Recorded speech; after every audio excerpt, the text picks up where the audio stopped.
S6.E5. On this episode, we sit down with Jyri Järviaho, the Finnish ambassador to Thailand. So if you want to learn more about the surprising historical friendship between these two very different countries, you'll dig this episode of the Bangkok Podcast.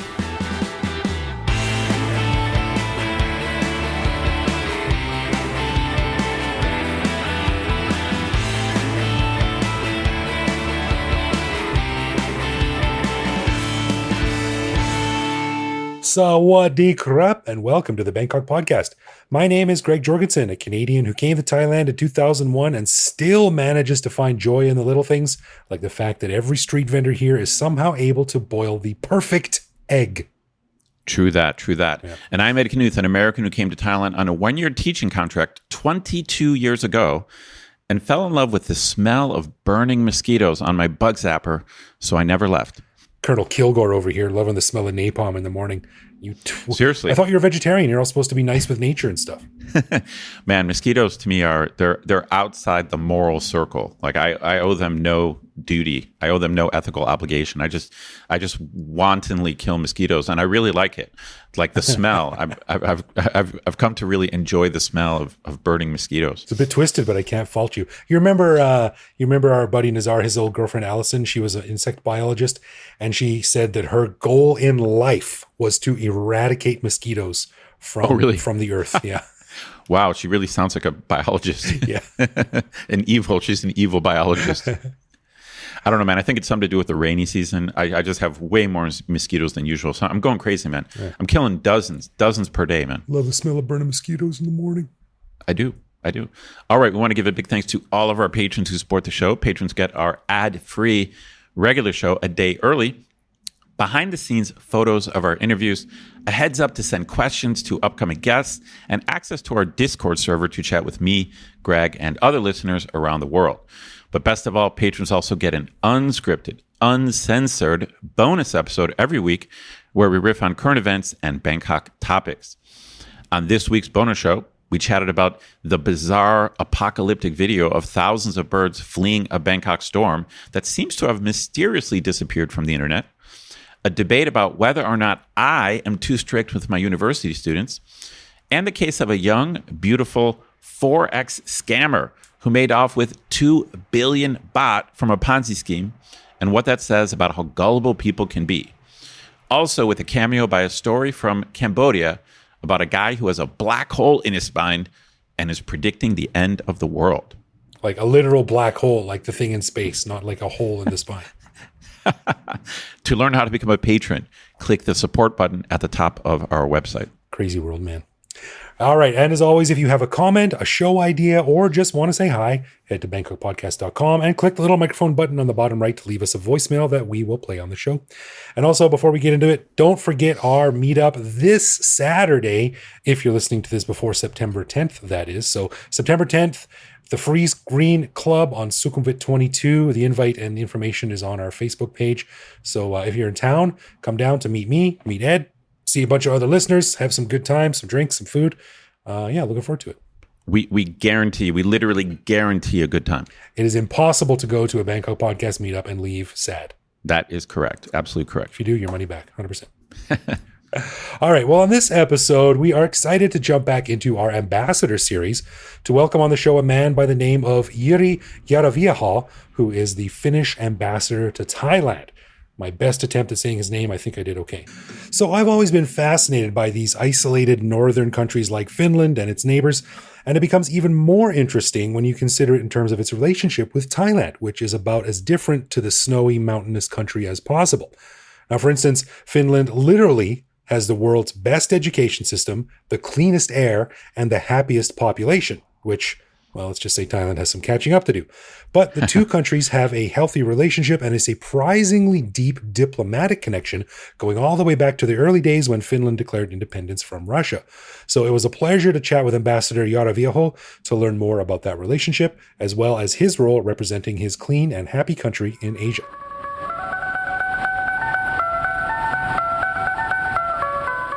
Well, we are super excited to be talking with the Finnish ambassador to Thailand, Ambassador Jyri. Jyri, welcome to the Bangkok podcast. Thank you very much.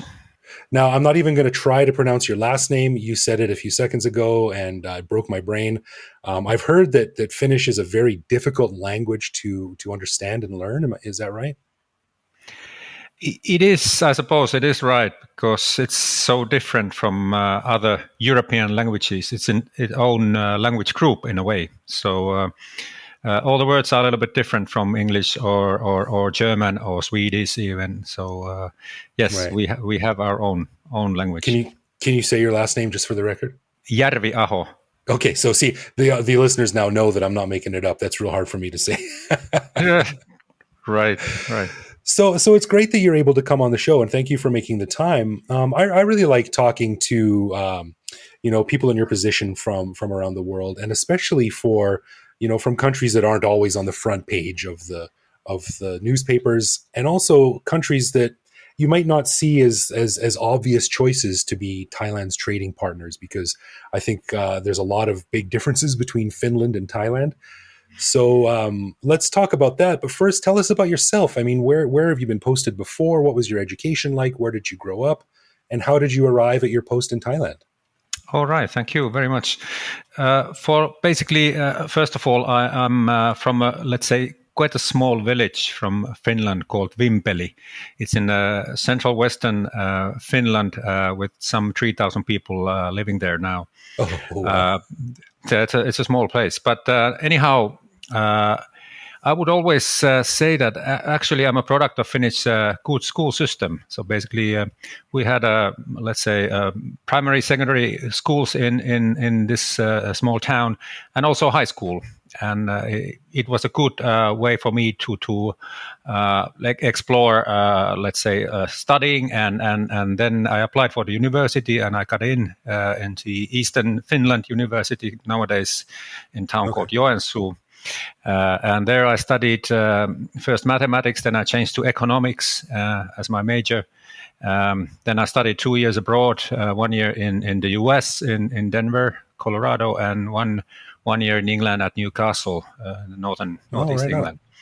So, and of course, then in the US and in England, I mainly studied, politics and international relations.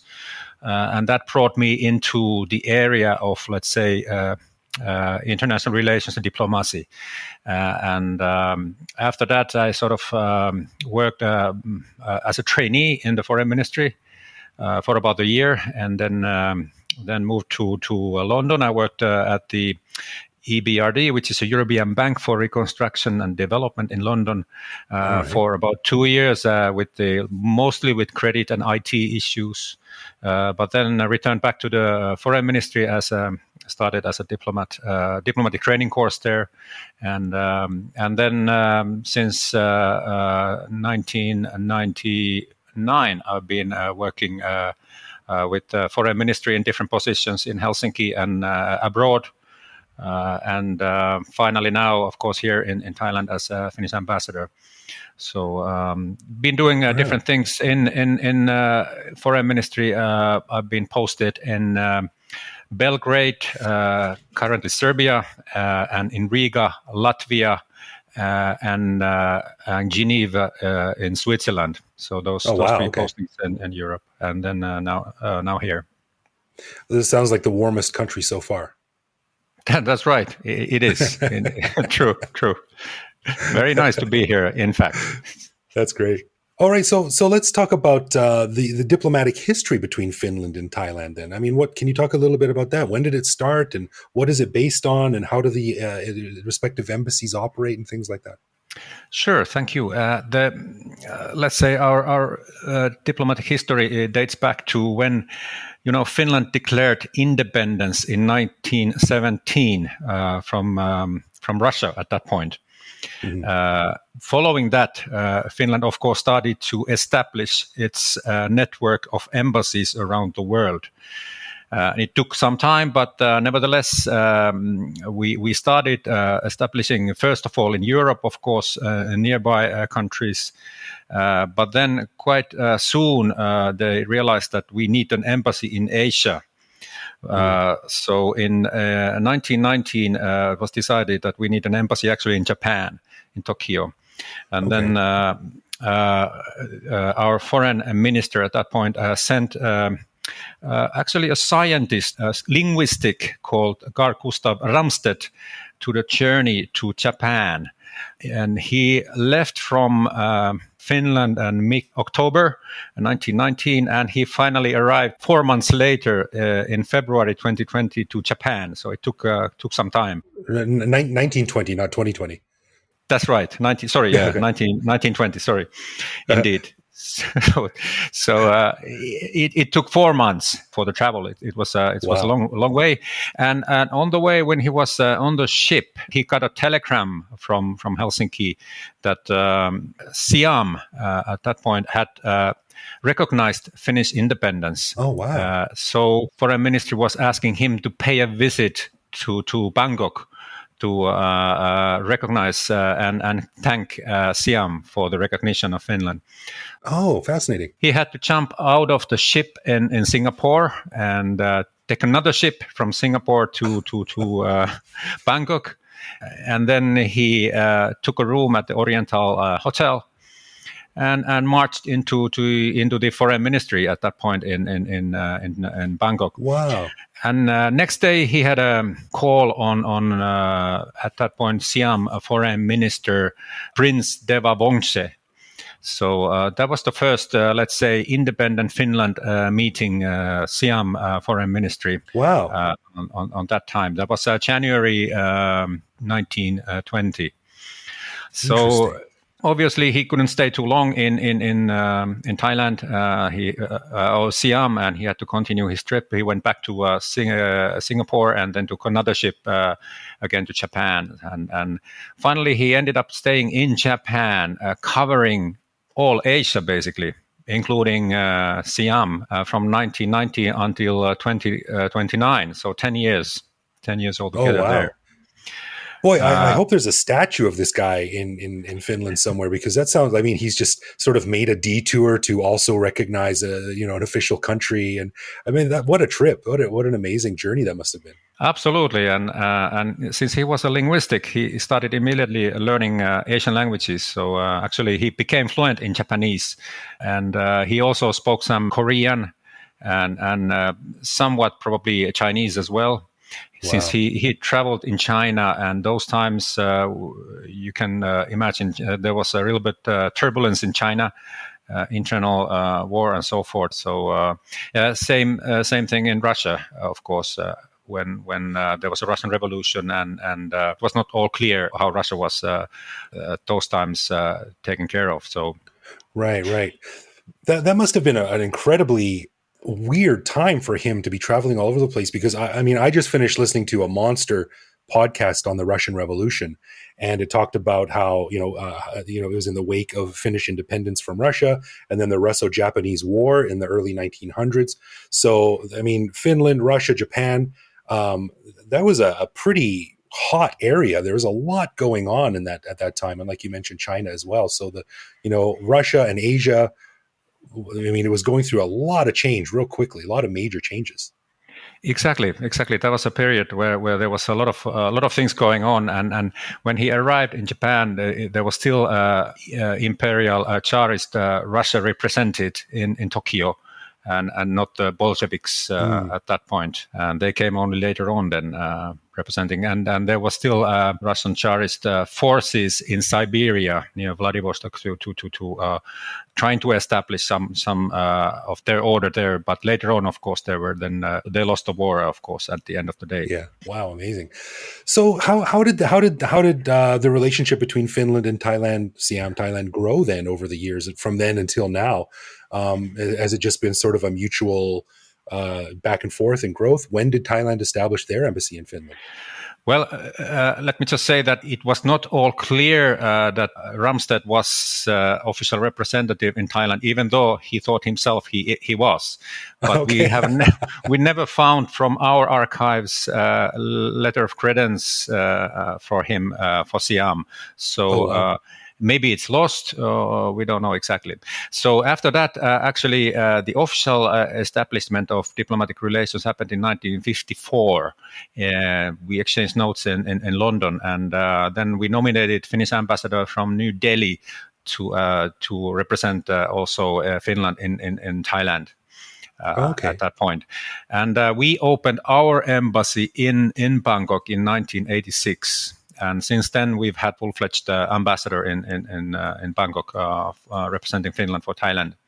Interesting. So, interesting. And during, of course, on those times, also Finnish Embassy covered several countries around Thailand as well. But currently, we cover Thailand and Cambodia. That's your remit, right? That's right. That's right. Mm-hmm. So basically, I think relations have developed quite nicely over the years, and even our national air carrier Finnair started its flights from Helsinki directly to Bangkok already in 1970s. Oh wow! So that was an important point since building up the connections, not only for tourism but also for business and official connections as well. So since then they've had regular flights to Thailand, and they currently have, of course, to Bangkok and over the let's say busy periods of winter when the Finnish tourists come here, they also have flights to the Phuket and Krabi. Right, that makes sense. That's right. That's right. Yeah. So, and Thailand has an embassy in Finland as well, right? Yes, indeed. Thailand has embassy in Finland. Have had I think around 10 years now. There's been a Thai embassy in Helsinki. All right. What are the main trade items between Thailand and Finland? What goes back and forth? Well, there's a lot of things, of course, that go back and forth. First of all, let's say the trade. Combined trade is around 750 million euros between the countries. Quite big part is services trade. From the Finnish exports to Thailand, almost 40% are services, which is becoming quite important in many ways. Also, from Thailand, there are services to Finland, around 20% of their trade to Finland. When you say services, what do you mean? Well, the services is interesting. I'm trying to dig into it more and more. But there are, ICT services, IT services, logistics services, transport services, many kinds of things that companies sell without goods moving anywhere. Oh, I see. Okay. It's know-how or transport services and things like that. Oh, interesting. Okay. That is an important part of the trade relation. But I mean, the other thing, of course, we can look at the goods that are moving between two countries, But the other thing we have to recognize as well is that both countries are part of the international, let's say, global value chains. And so some of the Finnish companies may have their production lines elsewhere in Southeast Asia or China or somewhere here. And when they bring stuff, it doesn't show up between Finland and Thailand, but it might show between Thailand and China or Thailand and Singapore and so forth. Oh, I see. Okay, all right. So because this is global trade system and goods and services, they move the different ways. Yeah. And just to give one example, for instance, I was looking from the statistics that there's quite a lot of imports from Thailand regarding, let's say, kitchenware and pottery to Finland. And when I digged into it, it looks like the Finnish company Fiskars, which has production here in Thailand, is bringing stuff from Thailand to Finland. So it's a Finnish company that is bringing stuff from Thailand to Finland. Okay, that makes sense. So this kind of things obviously happen. It's funny how that works. I remember years ago, I have really big feet and I've lived in Thailand for 20 years and I've never been able to find shoes here off the shelf that I can buy. So I ordered a pair of nice Doc Marten boots from Canada, and a buddy of mine I had them sent to my friend in Canada, and he was coming here on a trip, so he put them in a suitcase and brought these giant shoes over to Thailand, and I got them out of the bag, and I opened them up, and it said "Made in Thailand." So it's funny how these things. Exactly. But you couldn't find them here. Here. So. Impossible to find them here. I had to get them. They had to send them to Canada, and then I had to get them back. Yeah, that's right. And by the way, this Finnish company Fiskars, it's producing this pottery, is not selling here in Thailand at all. They are exporting all the production out. So part of your job then, I mean, you are quite literally the ambassador for your country. How do Thais see Finland, and what is your role in selling Finnish services, universities, education, jobs to Thailand? Yes, indeed. That's a very important part of my work and our work in the embassy, obviously, to build up the picture of Finland, how it looks. But I found it actually. I've been now here 2 years in Thailand, and I found it surprisingly easy because seems like many Thai people know some things about Finland already. Especially they know the education system, that it's reasonably good in Finland. That's something they bring up anytime I meet them, and I don't have to say anything. They are just saying that they know this education system is excellent in Finland. So that makes my job easier in a way. These days it's very popular to do all kinds of international surveys. And Finland often ranks in top of many of these surveys, like the happiness survey. Famously, yeah. Yes, yeah. Indeed.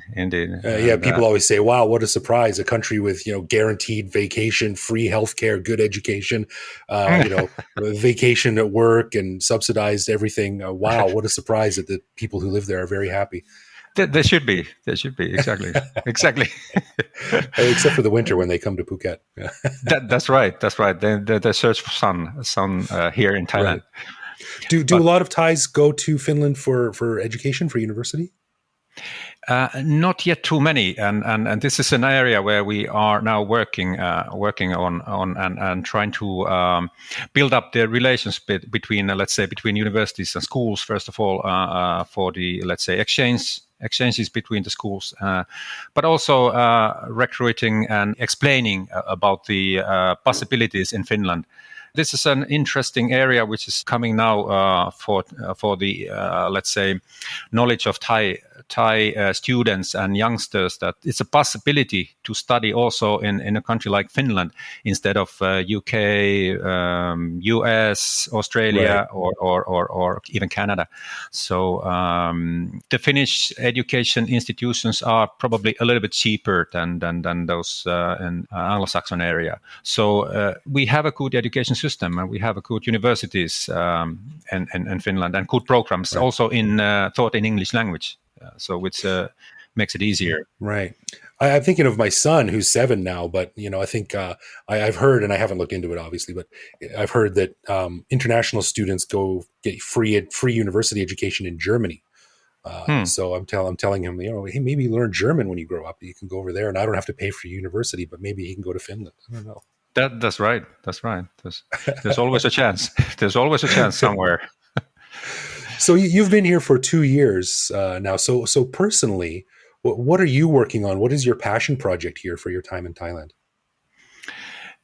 Well, I think obviously the work that the embassy otherwise does is my main task, obviously, here, and the priorities that we have set up for our work here. But if I pick up from those, I think this, let's say, student exchanges is one, and also labor immigration, I would say. Since there is quite a lot of needs in Finland in various sectors, especially in the healthcare sector for workers. So this is an area which we are focusing quite a lot. But on the other hand, I think the let's say the global challenges like climate change, sustainability issues are very close to my heart. And I love to work on those issues, sustainable industries, sustainable cities, circular economy issues, and so forth. Those kind of issues, I would like to do my best, whatever I can. Yeah, I'm always curious about the climate change thing, because Thailand, obviously, Bangkok is going to be one of the first cities to go as the oceans rise. And, I think we all have a pretty personal stake in that. And I always wonder, every year there's floods and the rivers overflow and the klongs overflow. And I got to wonder, why don't Thais bring in experts from the Netherlands to sort the problem out? Because they're obviously, the champions in that regard. And why don't they ask the Finns to come over and talk about the circular economy or something like that? But do you see any resistance with that? I don't know how common it is for Thailand to ask foreign specialists to come in and solve domestic issues. I think Thai people and even the government and agencies are very interested in learning and doing cooperation in all of these areas. It is good news, but obviously Thai system is bureaucratic and it changes very, very slowly. But I think first of all, I think the big companies in Thailand could be in the forefront of this change. Surprisingly, maybe, but I think that's one way to look at it. But also, government has made some challenging aims for themselves. So I think in general, people are working on this issue. But you're right. Also regarding Netherlands and their expertise on rising sea levels and how to keep the cities intact on those. So those are the issues that Thailand probably needs to tackle in years to come and in the near future probably already. Yeah, get serious about it. Oh, absolutely. Yeah, when your entire country is under sea level, then you have to develop a pretty good skill set to deal with that. Yes, indeed. And Bangkok is a big city to fall under a sea, so... Yeah, no kidding. So then wrapping up here, I'm going to put you on the spot a little bit. In your time here, I mean, obviously we've talked about how Finland and Thailand are very different. There's climate, the economy, the GDP, all these things. What ways are Thailand and Finland similar? Yeah, that's a good question. I think people's lives could still be a bit similar. Basic issues might be quite similar in a way. One thing I've noticed, which might be also similar, is that usually when Finns go inside a house, they take their shoes off, like here in Thailand. Yes, they do in Finland. In Finland, there's a very particular reason, of course, because in the winter, as you know, it gets muddy and it gets a lot of snow and whatever, and your shoes are dirty, so it's better to take them off. Yeah, in Thailand also seems like many times people take their shoes off when they go inside. I guess so. Yeah, if Finns have the leg up then, because my son watches American TV shows and he's like, why are these people walking around in the house? Why are they having their shoes on the sofa? They're disgusting. So yeah, Finns might have an easier role, an easier job adapting to Thailand than others countries. Yeah. But obviously the climate is very different. But still, Finns enjoy this climate when they can. It's one of the, let's say, biggest holiday beach destinations for Finnish people. We get before COVID times, we got 150,000 Finnish tourists here annually. So I'm expecting that this number should get close to those numbers maybe next 2 years or 3 years. What's the big holiday for Finns to leave? Is it Christmas time, or is there any other big day that they sort of head to Thailand to sit on the beach? For Thailand, yes, it's a Christmas time, or usually, let's say, between November, December, January, February. Those are the months that usually they want to take a break in the warm and sunny place when it's dark and cold in Finland. Yeah. Coming from Canada, I understand that, because one of the things I do not miss is going to work when it's dark and then coming home when it's dark. It's just a terrible way to live. True. Yeah. Absolutely. Well, Ambassador Jyri, thank you for your time. It's been interesting learning a little bit about Finland and its connection to Thailand, and continued success with your job here. And hopefully you can get the word out, and more Thai people can head to the Nordic countries and Finland to explore, because it's a really fascinating area of the world, and I'd love to go back and do some more traveling there. Thank you. It was a pleasure to be in your program. Thank you so much. All right. And what traditional Finnish drink can I buy you if I see you out and about in Bangkok one day? Is there any Finnish beer here, or? Finlandia vodka you might find, or there's a company doing vodka here, a Finnish company. Vodka is called Bangkok vodka. Oh, really? Yes, All right. you may try that. It's actually it tastes quite good. Have you ever heard of a famous Canadian drink called a Caesar? No. It's vodka and clamato juice, which is like tomato juice with clam broth in it. And some Worcestershire sauce and Tabasco sauce. It's a bit spicy. It's very delicious. So how about we go and get one of those one day?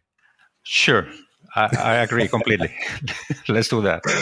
All right. Thank you for your time, sir. It was a pleasure chatting. Thank you very much, Greg. Thank you. Dude, I just got to say, you crushed his name. I don't know how you learned how to pronounce his name, but Finnish is not an easy language for native English speakers. No, I mean, I've been practicing it all afternoon. Maybe because my last name is Jorgensen or Jorgensen. And you have a little bit of an advantage. I have that Viking blood in me somewhere back in the past, so I don't know. Dude, man, we've talked about it before, but it's just fascinating. There's so many countries in the world, and that in each of them has their own unique relationship with Thailand. That's why I like this ambassador series.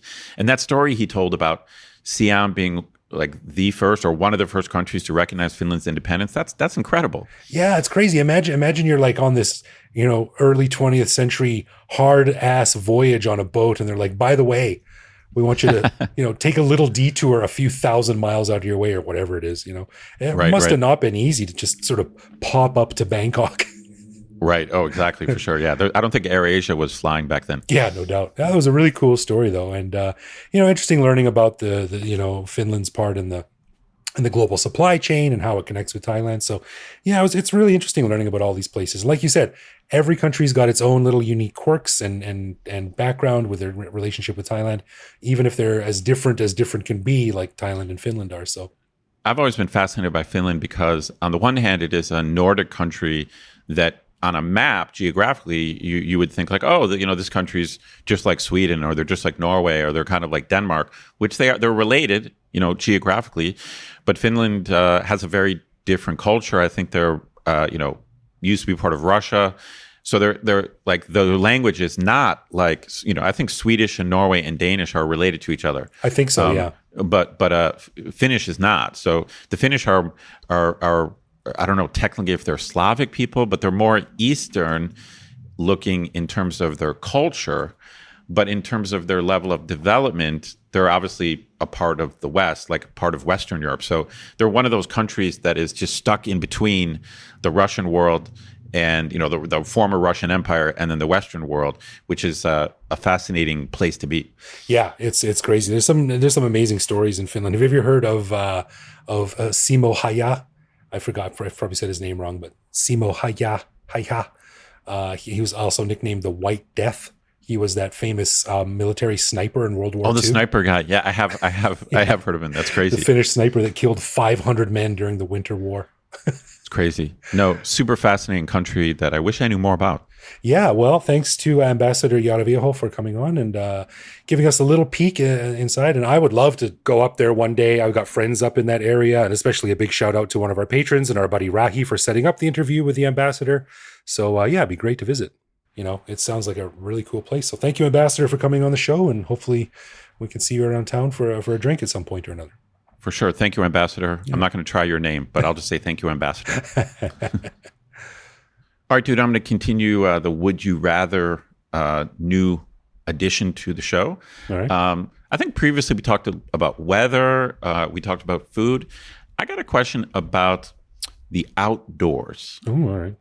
I've been there. Thailand is famous for certain outdoor activities, as is the U.S. and Canada. Yeah.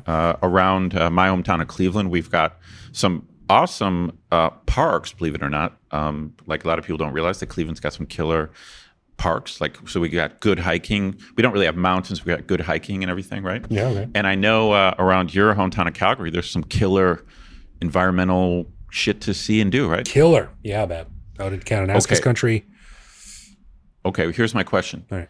Would you rather have the Calgary outdoors, specifically what's around there, or Thai beaches? Ooh, I thought you were going to say Thai outdoors. In which case, no, it would be easy, that'd be too general. So now you don't strike me as a super beach guy, but you do go to the beach a fair amount with your family. You know, our buddy Derek Van Pelt one time said something very smart to me, and he's like, I'm not a beach guy, but every time I'm on a beach, I go, this is really nice. I'm glad I came, which is exactly my feeling. But I do love the beach. Yeah.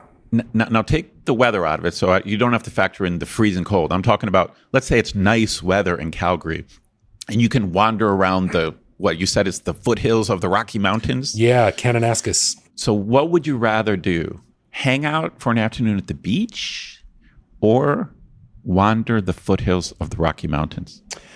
I got to say foothills of the Rocky Mountains, Kananaskis. Really? Wow. It's funny because I enjoy hiking. I love the metro parks around Cleveland. They're really nice. I love green stuff, but I'm just a beach guy, man. Yeah, really? I just love it. Like when I'm walking on the beach, I mean, it sounds corny and like semi-romantic, but as soon as I go to the beach, when I get wherever I'm going, like when I was down in Gotau or whatever, I always check into my hotel, and I put on my flip-flops and go to the beach, and I just walk on the edge of the water. Yeah. So just getting my feet wet. Holding your own hand. Yeah, holding my own hand. If the sun is out and so you take your shirt off and you've got the sun on you and like the waves crashing in and it's just so bright and beautiful and clean. That's it, man. It's magical. And I like hiking. I really do. I actually enjoy hiking even in the Thai jungle, even though it's like way too hot. So I mean, I would probably take a Cleveland Metro Park hike over the Thai jungle because the Thai jungle is so damn hot. Interesting. But man, I'm taking the beach. I'm taking the beach every day. For me, it comes down to a war of words, literally an adjective war. Thai beaches are relaxing, beautiful, magical, dreamlike. Lovely. Yeah, they're dreamlike. But Kananaskis outside of Calgary is it's epic. It's extreme. So you can see the mountain, or you can see mountains. Dude, you stand up and look up at the mountains like thousands of feet above you. Oh wow. It's that is epic. Yeah, it's majestic. It's severe. It's intense. It's it's the most dramatic landscapes you can sort of think about. Yeah. So I have seen that. Like I've driven, across the US, so I've seen the actual Rockies. Right. And you can go mountain biking, hiking, skiing, climbing, abseiling, skydiving, paragliding, all these things. Very cool. It's interesting. You're swaying me a little bit. The bottom line is when I go to the beach, like there are a lot of things you can do at the beach. I mean, obviously you can go swimming, you could go like kite surfing and all that kind of stuff. Yeah. But I rarely do that. I'm just a beach walker or maybe a beach jogger. Right. But you're right. Those kinds of outdoor areas, there's a ton. Like the mountain biking is cool. Like that's something you can't do on a beach. You can't mountain bike on a beach with the sand. So it is tough. But I don't know, man. There's just something for me. The beach just. It's magical. It's something to do with the water and looking out at the sea. Just there's something super calming for me just to look out at the ocean. Yeah, I totally agree with you. But when it comes down to an arm wrestling contest, I think the Kananaskis Mountains win. Alrighty, I'm going beach. All right, that's a good one. A final thanks to our patrons who support the show. Patrons get a ton of cool perks and the warm fuzzy feeling knowing that they're helping support the show. Find out more by clicking support on our website. And connect with us online. We're Bangkok Podcast on social media, bangkokpodcast.com on the web, or simply bangkokpodcast@gmail.com. We love hearing from our listeners and always reply to our messages. Totes my goats. You can also listen to each episode on YouTube. You can send us a voicemail through our website that we'll feature on the show, if it's nice. Or you can even reach out to me directly on Twitter, where I am BKK Greg. So thanks for listening, everyone. Stay safe out there, and we will see you back here next week. No doubt.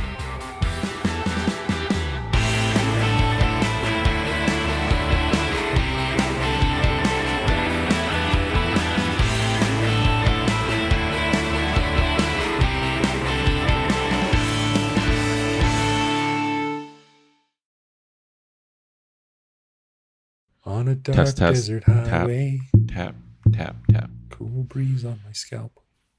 What rhymes with scalp? Yelp, scalp, Alp. The Alps. That's about my quality rhyme, Right. It was changing from Hotel California to Hotel Switzerland.